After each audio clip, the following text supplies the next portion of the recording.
Ang Alzheimer's disease ay isang dahilan kung bakit naaapektuhan ng pang-araw-araw na gawain ng isang tao.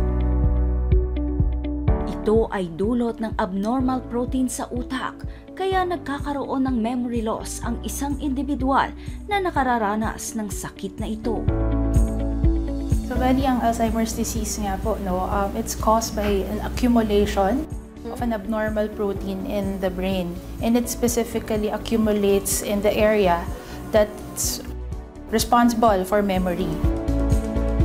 Kung ikaw naman ay nasa 60 anyos na, kailangan nang sumailalim sa assessment ng doktor upang masuri ang cognitive memory kahit na wala pang sintomas na nararamdaman, upang maagapan ang paglala nito at tuluyang mauwi sa memory loss.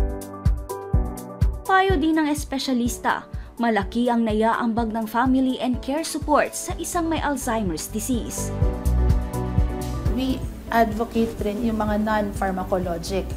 So yun eh.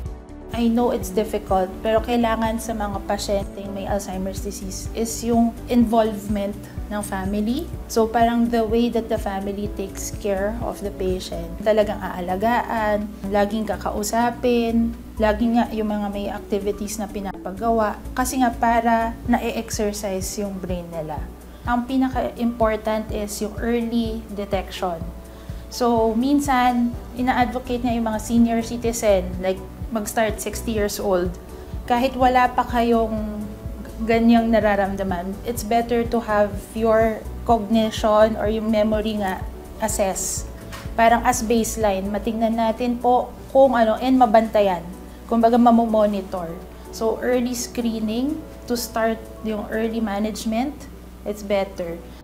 Alamin ang iba pang dahilan kung bakit nagkakaroon ng Alzheimer's disease ang isang tao.